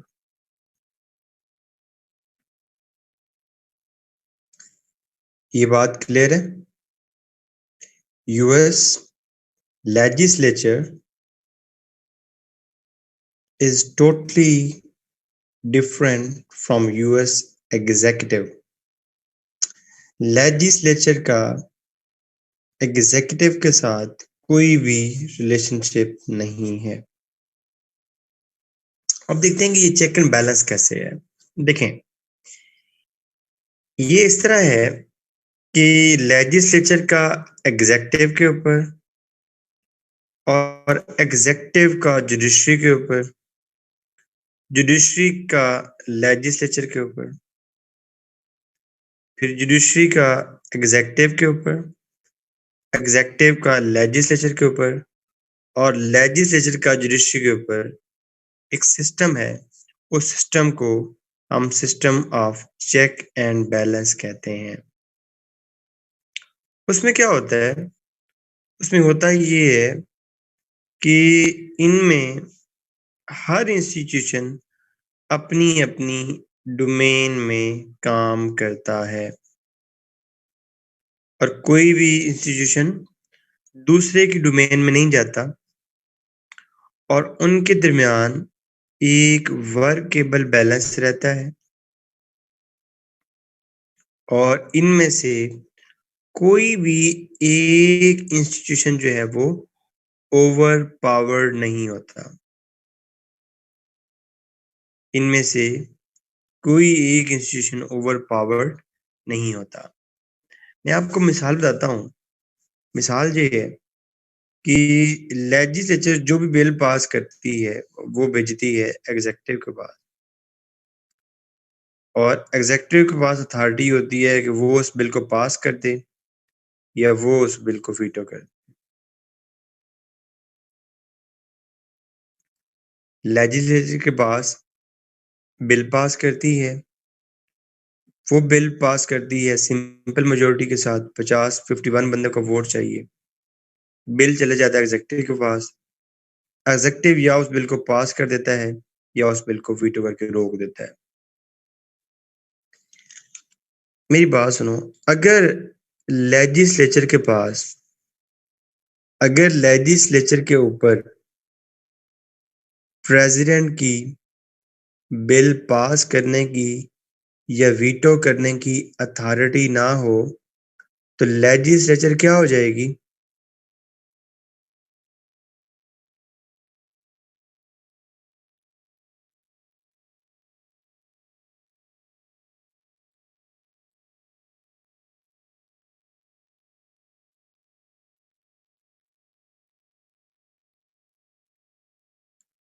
Over powered हो जाएगी। ओवर पावर्ड हो जाएगी। देखो ना, अगर इसको कोई रोकने वाला नहीं है, अगर लेजिस्लेचर का कोई रोकने वाला रास्ता नहीं है तो लेजिस्लेचर कोई भी बिल पास कर देगी या कोई भी बिल, अगर प्रेसिडेंट इसका रास्ता ना रोके तो लेजिस्लेचर क्या हो जाएगी? Over powered. इसका मतलब है किसी भी बिल को पास करना या किसी भी बिल को वीटो करना, यहाँ पे एग्जेक्टिव का लेजिस्लेचर के ऊपर चेक होता है।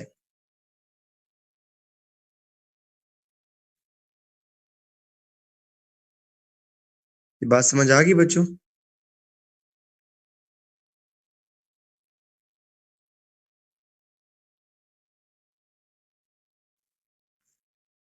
लेजिस्लेचर ने बिल भेजा प्रेसिडेंट के पास, एग्जेक्टिव के पास। एग्जेक्टिव ने या उसको पास करना है या उस बिल को वीटो करना है, या उस बिल को पास करना है या उस बिल को वीटो करना है। अगर प्रेसिडेंट हर बिल को वीटो करने लग जाए तो फिर कौन ओवर पावर्ड हो रहा है? अगर प्रेसिडेंट हर बिल को वीटो करने लग जाए, और हमने क्या बनाना है, इनके दरमियान एक वर्केबल बैलेंस बनाना है, एक वर्केबल बैलेंस बनाना है। ठीक है, अब देखो, होता ये है कि लेजिस्लेचर अगर कोई बिल भेजती है एग्जेक्टिव के पास और एग्जेक्टिव उस बिल को वीटो करता है, तो वो बिल दोबारा आ जाएगा नीचे लेजिस्लेचर के पास। पहले लेजिस्लेचर ने पास किया था बिल सिंपल मेजोरिटी के साथ, 51 वोट्स के साथ। अब अगर उसी बिल को लेजिस्लेचर 2/3 मेजोरिटी के साथ पास कर ले, अब अगर उसी बिल को लेजिस्लेचर 2/3 मेजोरिटी के साथ पास कर ले, तो वो बिल नीचे ही लॉ बन जाता है, ऊपर एग्जेक्टिव के पास जाने की जरूरत ही नहीं होती। और वो वीटो जो प्रेसिडेंट ने किया होता है, वो वीटो क्वालिफाइड वीटो हो जाता है, वो वीटो खत्म हो जाता है। लेकिन 2/3 मेजोरिटी लेना, 67 बंदों को मनाना, ये कोई इतना आसान काम नहीं है। ये ऑलमोस्ट इम्पॉसिबल है कि इतने लोगों को आप इकट्ठा मिला लें। तो अब किसी बिल को क्वालिफाइड वीटो कर देना, ये लेजिस्लेचर का एग्जेक्टिव के ऊपर क्या हो जाएगा? चेक हो जाएगा, या समझ लो कि ये बैलेंस कर देगी उस चेक को जो प्रेसिडेंट ने लगाया था। लेजिस्लेचर का बिल पास करके जाना एग्जेक्टिव के पास, और एग्जेक्टिव का बिल को पास करना या वीटो करना एग्जेक्टिव की अथॉरिटी है लेजिस्लेचर के ऊपर। और अगर प्रेसिडेंट हर बिल को वीटो करने लग जाए, तो जिस भी बिल को प्रेसिडेंट वीटो करता है वो बिल आता है नीचे लेजिस्लेचर के पास। अगर लेजिस्लेचर उसी बिल को दोबारा 2/3 मेजोरिटी के साथ पास कर दे, तो वो बिल एग्जेक्टिव के पास जाने की जरूरत ही नहीं होती। और अगर कोई बिल लेजिस्लेचर 2/3 मेजोरिटी के साथ शुरू में ही पास कर ले, तो बेशक वो ऊपर ना भी भेजे, वो बिल नीचे ही लॉ बन जाता है। लेकिन 2/3 मेजोरिटी लेना इतना आसान नहीं होता। बच्चों समझ आ गई ये बात?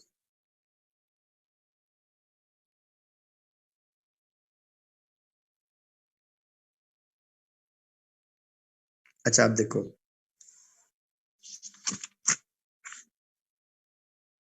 ये एग्जेक्टिव है और एग्जेक्टिव अपना ऑर्डर भी पास करती है, उसको कहते हैं एग्जीक्यूटिव ऑर्डर। एग्जेक्टिव अपना ऑर्डर भी पास करती है, जी जी, इसको कहते हैं एग्जेक्टिव ऑर्डर। इस एग्जेक्टिव ऑर्डर के सामने लेजिस्लेचर बेबस है। लेजिस्लेचर इस एग्जेक्टिव ऑर्डर का कुछ भी नहीं कर सकती, इसको मोल्ड नहीं कर सकती। ये एग्जेक्टिव ऑर्डर इस लेजिस्लेचर को बायपास कर देता है, इसका दिल जो है वो टुकड़े टुकड़े हो जाता है। ठीक है, लेकिन ये एग्जेक्टिव ऑर्डर को एक अथॉरिटी रोक सकती है, जिसको हमने क्या कहा? जुडिशरी। जुडिशरी इस एग्जीक्यूटिव ऑर्डर का करेगी जुडिशियल रिव्यू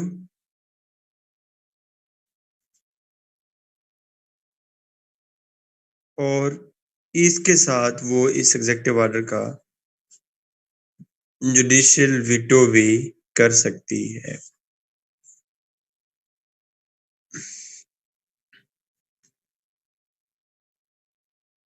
तो ये जुडिशरी का एग्जीक्यूटिव के ऊपर चेक है और एग्जीक्यूटिव का लेजिस्लेचर के ऊपर चेक है।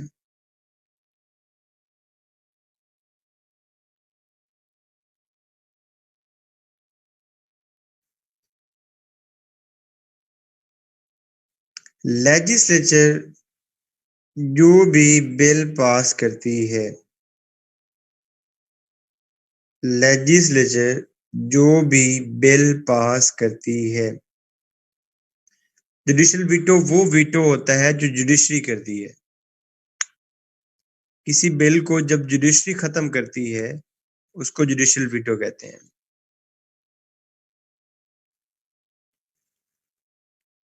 लेजिस्लेचर जब कोई बिल पास करती है तो इस बिल का भी जुडिशरी जो है वो जुडिशियल वीटो कर सकती है। इस बिल का भी जुडिशरी जुडिशियल वीटो कर सकती है। जाहिरी बात है यार, जुडिशरी तो सुप्रीम अथॉरिटी होती है।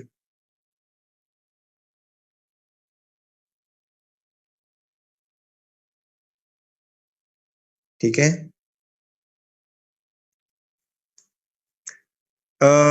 1788 के कॉन्स्टिट्यूशन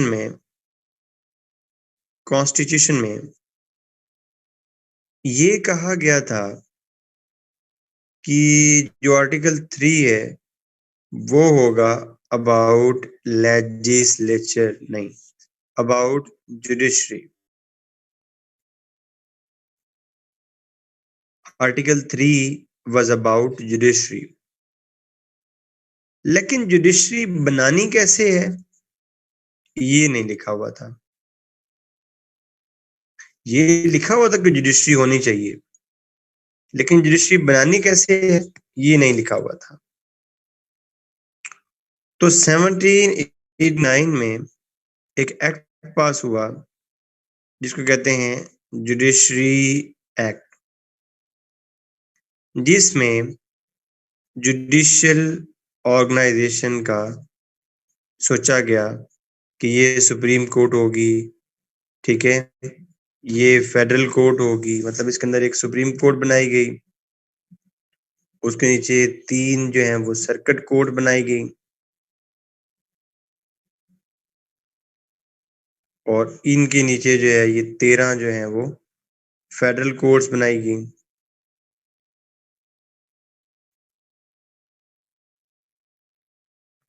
एक जज लगाया गया, चीफ जज, 5 उसको सपोर्ट करने के लिए जो है एसोसिएटिंग जज लगाए गए। आजकल कितने हैं? आजकल कितने जजेस हैं? सर्किट कोर्ट्स आजकल 9 जजेस हैं, 9 जजेस हैं आजकल। अब ये बड़ा इंपॉर्टेंट पॉइंट है, this is very very and very important point. देखो, जो एक जज है ना, जो एक जज है ना, उसकी लाइफ टाइम अपॉइंटमेंट होती है। एक दफा वो अपॉइंट हो गया तो जब तक वो फौत नहीं होगा वो रिटायर नहीं होगा। लेकिन ये जो जजेस हैं ये 9 होंगे, 7 होंगे, 6 होने चाहिए, 5 होने चाहिए, 4 होने चाहिए, ये कौन डिसाइड करता है? ये कौन डिसाइड करता है? ये कौन डिसाइड करता है? लेजिस्लेचर। तो ये लेजिस्लेचर का क्या हो जाएगा, जुडिशरी के ऊपर क्या हो जाएगा? चेक हो जाएगा। समझ आई बात? कि ऑर्गेनाइजेशन ऑफ जुडिशरी, ये क्या हो जाएगा इसके ऊपर, चेक हो जाएगा। और जो अपॉइंटमेंट ऑफ जजेस है, जो अपॉइंटमेंट ऑफ जजेस है, वो अथॉरिटी होती है एग्जेक्टिव के पास, प्रेसिडेंट अपॉइंट करता है। लेकिन इंटरेस्टिंग बात ये है कि प्रेसिडेंट सिर्फ नॉमिनेट करता है कि ये बंदा मैंने जज लगाना है। असल जो अप्रूवल है वो लेजिस्लेचर का जो अपर हाउस है वो अप्रूव करता है कि चलो ठीक है, तुम ये बंदा जज लगा लो। तो एग्जेक्टिव क्या करता है, नॉमिनेशन, और अपर हाउस क्या करता है, उसका अप्रूवल। तो ये दोनों मिलके क्या करते हैं, ये जुडिशरी के ऊपर क्या लगा रहे हैं,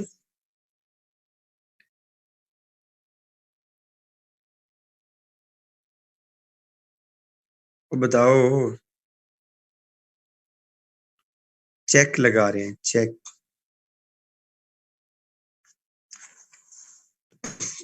प्रेसिडेंट ने जितनी भी प्रेसिडेंट ने एग्जेक्टिव ने जितनी भी अपॉइंटमेंट्स करनी है वो अपनी मर्जी से नहीं कर सकता, वो सेनेट का अप्रूवल लेके करेगा। प्रेसिडेंट ने जो भी यहाँ पे कोई इंटरनेशनल ट्रीटी साइन करनी है तो वो ट्रीटी भी अपनी मर्जी से साइन नहीं कर सकता, उसके लिए भी इसको सेनेट का अप्रूवल लेना पड़ेगा। प्रेसिडेंट ने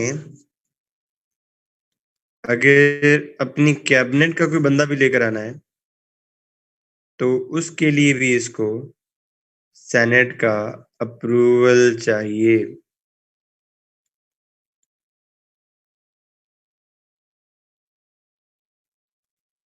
आज मैं तुम्हें एक मजे की बात बताता हूँ, इंटरेस्टिंग बात, तुम लोग हैरान हो जाओगे।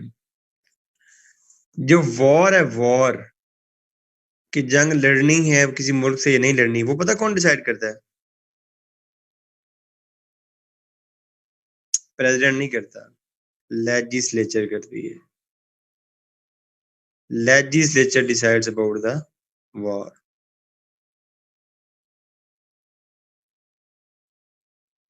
और इवन के ये जो लेजिस्लेचर है ये एग्जेक्टिव को इम्पीच भी कर सकती है एक प्रोसेस के जरिए, जिस प्रोसेस को इम्पीचमेंट प्रोसेस कहते हैं। अच्छा, अब मुझे ये बताओ कि ये एग्जेक्टिव है, ये लेजिस्लेचर है, ये जुडिशरी है। एग्जेक्टिव का लेजिस्लेचर के ऊपर चेक है वीटो का,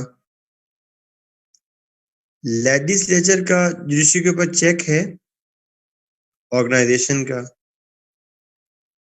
जुडिशरी का एग्जेक्टिव के ऊपर चेक है, जी है जुडिशियल वीटो का। जुडिशरी का लेजिस्लेचर के ऊपर चेक है, जी जुडिशियल वीटो का। लेजिस्लेचर का एग्जेक्टिव के ऊपर चेक है, जी अपॉइंटमेंट्स का, वॉर का, ये सारा कुछ। एग्जेक्टिव का जुडिशरी के ऊपर चेक है, जी है अपॉइंटमेंट ऑफ जजेस का। क्या तुम्हें ये अगर सवाल आए कि इनमें से कौन सा इदारा ज्यादा स्ट्रांग है in the context of check and balance, तो कौन सा ज्यादा स्ट्रांग होगा in the context of check and balance, ज्यादा स्ट्रांग कौन होगा?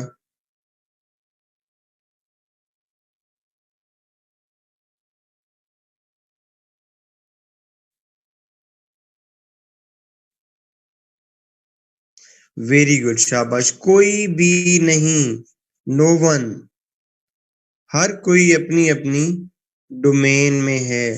और यही 2020 में सवाल आया था और सारे लोग उसको गलत करके आए थे। कोई इसको स्ट्रॉन्ग करके आ गया, कोई इसको स्ट्रॉन्ग कर गया, कोई उसने पूछा यही था। उसने बड़ा टेक्निकल क्वेश्चन पूछा। उसने कहा कि इनमें कौन स्ट्रॉन्ग है, लेकिन उसने अगली बात पता क्या पूछी? In the context of check and balance. पहले ये पूछा कि कौन स्ट्रॉन्ग है, अगली बात पूछी in the context of check and balance. तो ये सवाल अटेम्प्ट हो जाएगा। देखो कितने हैं, कितनी तुम्हें बताई हैं, 10-12 को तुम्हें बता दी हैं मैंने। Check balance, check balance, check balance.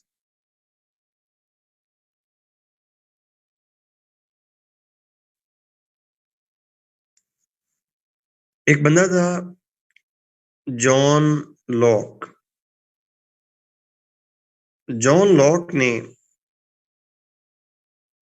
John Locke ने दुनिया को ये बताया कि जो पावर है वो किससे बिलोंग करती है? पीपल से। और ये जो तुम किंग समझते हो और तुम्हें ये लगता है कि किंग के पास कोई डिवाइन राइट है, कोई किंग खुदा का अवतार है, तो ऐसा कुछ भी नहीं है। ये सब झूठ है। और ये लोगों का नेचुरल राइट है कि वो अपने आप को अपना खलीफा खुद बनाए। Government of the people by the people. इसके अंदर मोंटेस्क्यू था जिसने कहा कि पावर्स को क्या होना चाहिए? सेपरेशन ऑफ पावर होनी चाहिए। रोजू था, रोजू ने क्या कहा कि लोगों के दरमियान और जो लीडर होता है उसके दरमियान सोशल कॉन्ट्रैक्ट होता है। अगर रूलर अच्छा परफॉर्म ना करे तो लोगों के पास इक्वल अथॉरिटी है कि वो उस किंग को दफा दूर कर दें। इस इन सारी थ्योरीज को कहते हैं लॉकियन फिलॉसफी। इस सब को कहते हैं लॉकियन फिलॉसफी। और जब इन लोगों ने ये बात यूरोप में की, जब इन लोगों ने ये बात यूरोप में की, तो लोगों ने कहा तुम उल्लू के पट्टे हो। ठीक है, तुम उल्लू के पट्टे हो। ऐसा कैसे हो सकता है कि किंग को कोई हटा सके? ऐसा कैसे हो सकता है कि किंग के सामने कोई खड़ा हो जाए? ऐसा कैसे हो सकता है कि किंग के पास पावर छीन के लोगों के पास पावर आ जाए? ये बातें झूठी बातें हैं, ये लोगों ने फैलाई हैं। ऐसा नहीं हो सकता। ये सारा कुछ ये सारा कुछ पहली दफा किसने प्रैक्टिकल इम्प्लीमेंट करके दिखाया?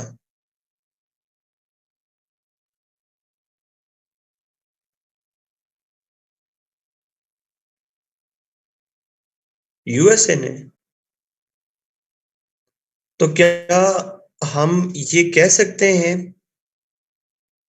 कि Lockean US political philosophy is based on Lockean philosophy?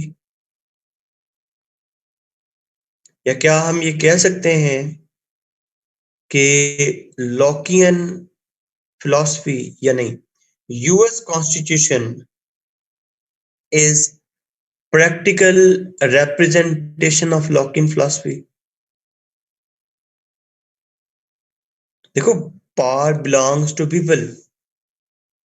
Power belongs to people. लोगों के पास राइट हो कि वो अपने नुमाइंदे खुद सेलेक्ट करें। यूएस प्रेसिडेंशियल इलेक्शन होता है,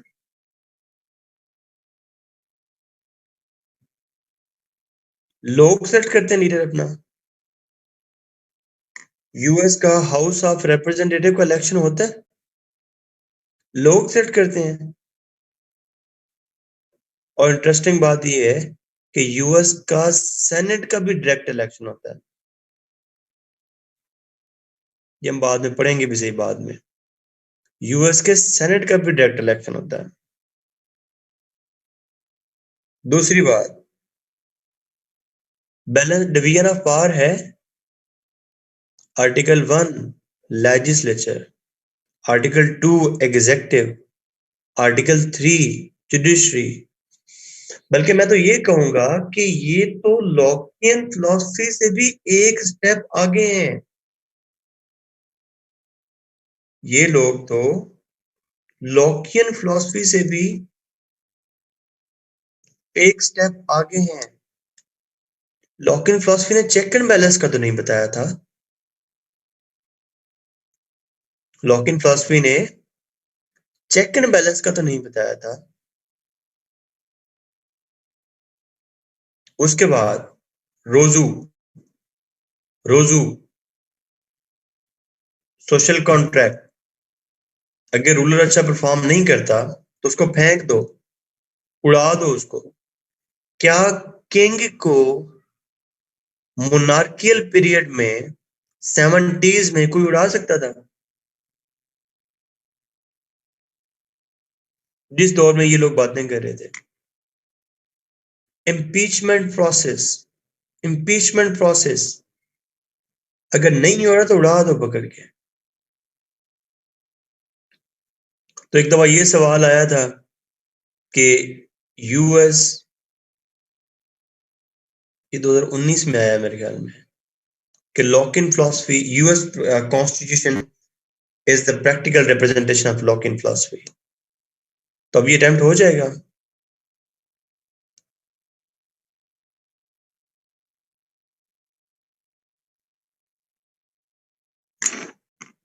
अब मेरी बात सुनो।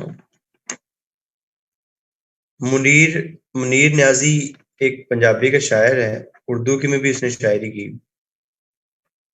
वो कहता है कि मैनू जेड़ी धुन लग जाती है, मैनू जेड़ी धुन लग जाती है, मतलब जो मैं सोच लेता हूं फिर ना उस तो हटदा मैं, मतलब फिर नहीं मैं उससे वापस आता। जो मैं सोच लेता हूं फिर मैं वही करता हूं। मैनू जेड़ी धुन लग जाती है फिर ना उस तो हटदा मैं।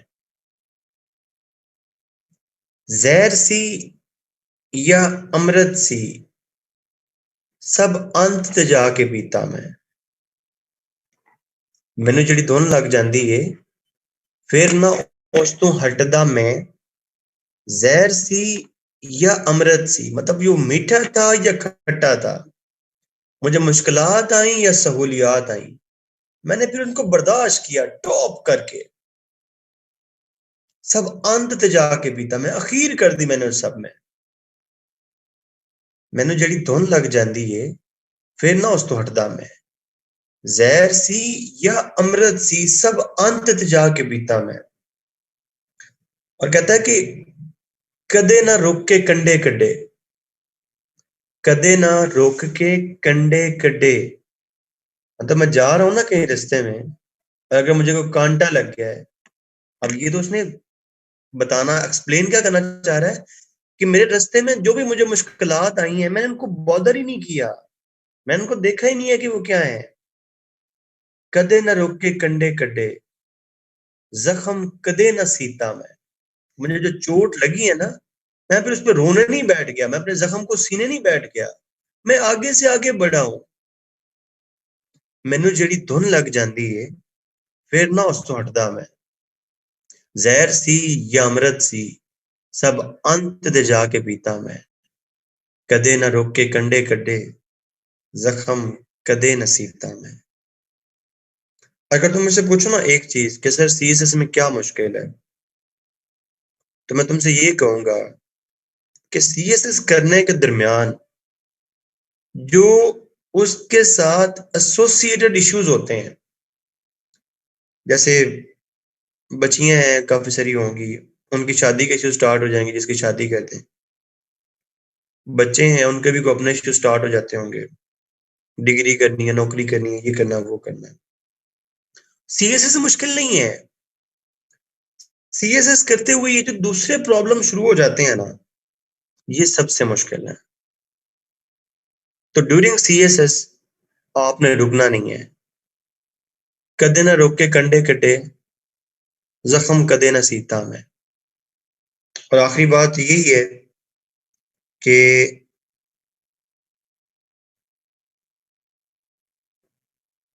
वो उसका शेर है मियां मोहम्मद बख्श का, कि लोड़न वाला रे आना खाली, लोड़ की थी जिस सच्ची। मतलब जिसने सच्ची स्ट्रगल की ना, वो कभी खाली नहीं रहता। लोड़न कहते हैं ढूंढना, कुछ भी तलाश करना। लोड़न वाला रेया ना खाली, लोड़ की थी जिस सच्ची। मतलब जिसने भी किसी चीज को सच्ची लगन के साथ फॉलो किया, लोड़न वाला रेया ना खाली, वो कभी भी खाली नहीं रहा। लोड़ की थी जिस सच्ची, लोड़ करेंदा जो मोड़ आया। मतलब ढूंढते हुए जो वापस आ गया।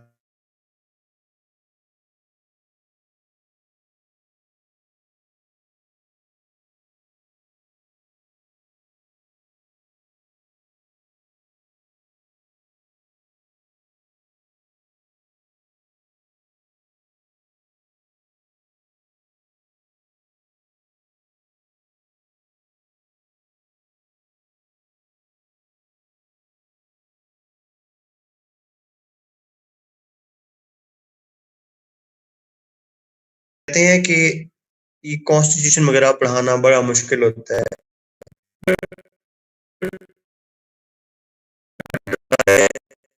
होता है, बड़ा मुश्किल होता है, बड़े रट्टे लगाने को।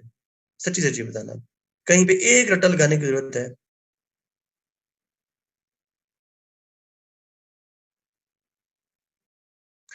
कोई एक सिंगल कंसेप्ट जो क्लियर ना हुआ।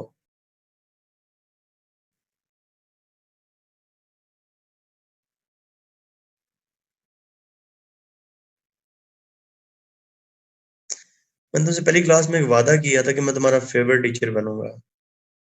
वो मैंने जीत लिया कि अभी रहता है? अभी 5 क्लासेस रहती हैं वैसे।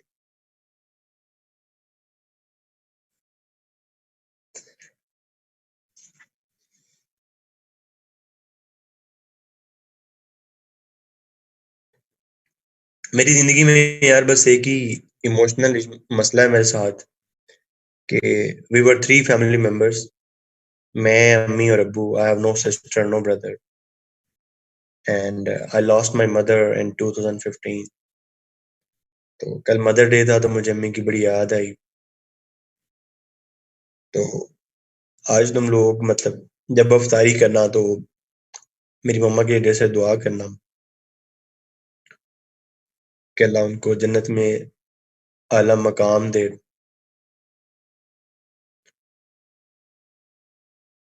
और अल्लाह ताला तुम सबको बहुत कामयाब करे। ढेर से दुआएं तुम लोगों के लिए। और जो हमारी अगली क्लास होगी, वो है यूएस प्रेसिडेंशियल इलेक्शन। तुम्हें ये बात चैलेंज के साथ कह के जा रहा हूँ कि एवं ही किसी से पूछ लेना कि यार यूएस प्रेसिडेंशियल इलेक्शन कैसे होता है ना। तो वो जो तुम्हें जवाब देंगे वो भी तुमने सेव करके रखने हैं। और एक मैं तुम्हें यूएस प्रेसिडेंशियल इलेक्शन सिस्टम पढ़ाऊंगा। जिस साल इलेक्शन होता है, उस साल मोस्टली जो है वो क्वेश्चन जरूर आता है यूएस हिस्ट्री में। तो 2016 में दो क्योंकि इलेक्शन हुआ था, 2017 में क्वेश्चन आया था। तो अभी 2020 जो है इलेक्शन ईयर है।